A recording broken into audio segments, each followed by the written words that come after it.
Ազգային ժողովի պատգամավոր Երևանի նախկին քաղաքապետ ՀԿ-ական Տարոն Մարգարյանի 77-7 հայտնի հասցեի այս առանձնատան շուկայական արժեքը 324 միլիոն դրամ է գնահատվել։ Դատախազությունն այս և ևս 6 անշարժ գույք է պահանջում Մարգարյանից։ Ընդհանուր առմամբ 7 անշարժ գույքի շուկական արժեքը մոտ 1 միլիարդ դրամ է գնահատվել։ 7-ից մեկը գտնվում է Ջերմուկ քաղաքում, մյուս 6-ը գտնվում են Երևան քաղաքում։ Ըստ էության Ջերմուկ քաղաքում գտնվող գույքը ամառանոց է, Երևան քաղաքում գտնվող գույքերը արդեն տարբեր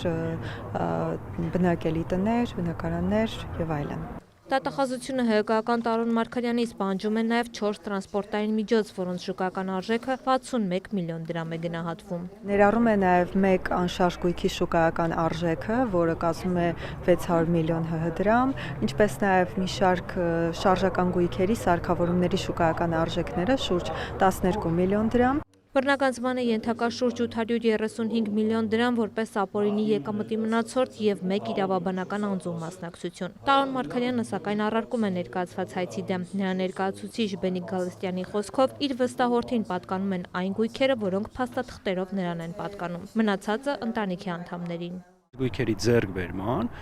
գույքերի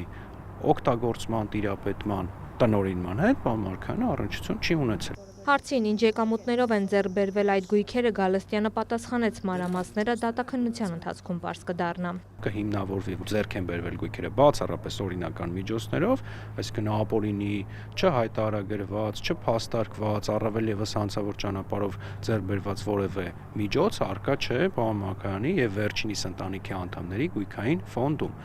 Նշեմ մի կարևոր հանգամանք, ըստ էության սույն գործի քննության ընթացքում դեռևս սույն գործով ուսումնասիրության փուլում դատախազության կողմից ներկայացված սկզբնական պահանջը մի քանի անգամ փոփոխվել է, յուրաքանչյուր անգամ փոփոխվել է նվազեցման տեսանկյունից։ Օրինակի համար սկզբնական դեռևս ուսումնասիրության փուլում որոշակի մեծ պահանջ էր որոշակի չափով, որը նվազեցվել է մեր կողմից ներկայացված հիմնավորումների արդյունքում։ Դատախազ Արևիկ Աբոյանի խոսքով Սահմանադրական դատարանի որոշումից հետո հայցում որոշ փոփոխություններ են արվել։ Հայցից թեև մեկ անշարժ գույք հանվել է, սակայն իրավասու մարմինը այդ գույքի գումարն է պահանջում։ Ըստ էության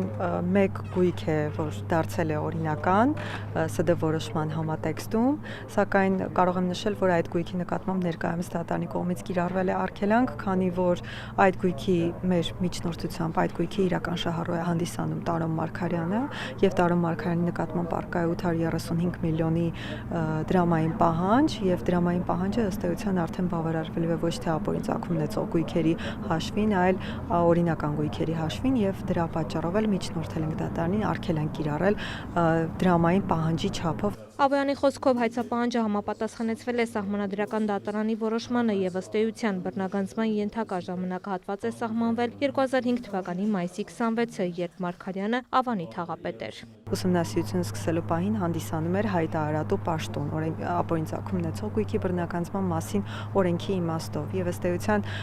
2005 թվականի մայիսի 26-ից հետո ներառված բոլոր գույքերը, որոնք որ չեն հիմնավորվում օրինական եկամուտներով, դրանք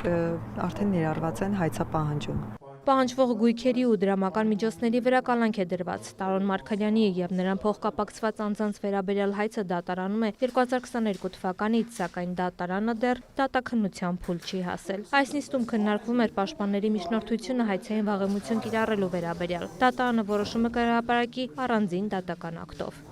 Տաթև Խաչատրյան, Սեյրան Անտոնյան, լուրեր։